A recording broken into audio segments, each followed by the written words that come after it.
गण, सबसे बड़ी खुशी की बात यह है और आप ये सोचना कि जो बिगुल गोहाना ने बजाया है उसके लिए बड़ा मैं प्रसन्न हूँ। ये बिगुल है एक व्यवस्था के खिलाफ। जो इन बागड़ बिल्लों ने जो व्यवस्था बनाई है, ये एक व्यवस्था बना दी गई है भाई मैं एमपी लड़ लूँ, एमपी हार जाऊँ, मैं विधायक लड़ लूँ, विधायक हार जाऊँ, फिर किते और तर लड़ लूँ, याड़े हार जाऊँ किते और तर लड़ लूँ। भाई यह व्यवस्था इन्हें बना रखी है। मोटे मोटे बैग कमावे हैं और मोटे मोटे बैग देवे हैं और टिकट लावे हैं। इस व्यवस्था के खिलाफ जो आप लोगों ने बिगुल बजाया है, भाई टिकट किसी भी साथी को मिलो वो विषय अलग है। जो मेरा मेन जो दिल खुश है वो इस बात से खुश है और मैं इस बात से इन सभी साथियों का बधाई का पात्र मानता हूँ कि एक व्यवस्था जो इन्होंने बनाई है उस व्यवस्था के खिलाफ हमने जो आवाज़ उठाने की कोशिश की है और आवाज़ उठाएंगे। और आप देखना आपकी ये पहले एक दिन पूरे हरियाणा में भी ये एक बिगुल बजेगा कि ऐसी व्यवस्था के खिलाफ पार्टी सचेत होंगी और ऐसी व्यवस्था के खिलाफ पार्टी किसी अनजान व्यक्ति को, किसी बाहरी व्यक्ति को, किसी धनाढ़ व्यक्ति को यहाँ किसी भी विधानसभा में भेजने की कोशिश नहीं करेंगे। और हमने ये एक प्रण लेना है, चाहे हम किसी भी मुकाम पर पहुँचे हैं, चाहे पार्टी टिकट बदले या नहीं बदले, हमने एक अंजाम तक पहुँचाना। बदले तो भाई जिस भी साथी को यहाँ के स्थानीय व्यक्ति को मिले, किसी स्थानीय नेता को टिकट मिले, तो इतनी ताकत लगानी है, इतनी ताकत लगानी है पूरे हरियाणा में आवाज जाए कि सबसे ज्यादा वोटों से हरियाणा में भाजपा का एक स्थानीय कार्यकर्ता जीता है, ये आवाज जानी चाहिए। अगर हम टिकट नहीं बदलती है तो ये भी हमने देखना है कि पार्टी में ये आवाज जाए कि हरियाणा से एक आवाज उठी थी और वो कहाँ तक पहुंची। पार्टी उसका खामियाजा भुगतने के लिए तैयार रहे।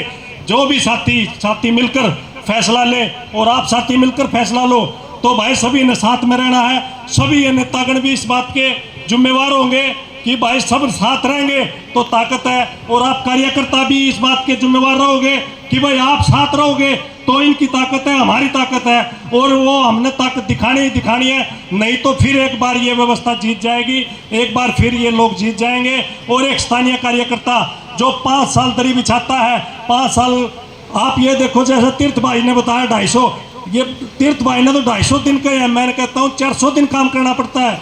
365 दिन वैसे रात को भी नहीं सोने देते। आज ये प्रोग्राम, आज वो प्रोग्राम है, रैलियां करवाना, क्या खर्चा नहीं होता किसी साथी का। तो भाई ये एक व्यवस्था है, हमने एक व्यवस्था परिवर्तन के खिलाफ एक बिगुल बजाया है और उस बिगुल में सभी भाई कहने का एक इशारा देते हैं। हमारे हरियाणा में क्या होता है भाई, लोटे नून गिरने वाली बात, तो भाई सभी साथी यार एक इशारात्मक मान के चलना, भाई लोटे नून गिर के चलना है कि भाई जो सभी साथी मिलकर कदम उठावे उस कदम पे अड़ के रहना है। और मैं ये कहता हूँ कि ये आवाज़ आगे तक जाएगी।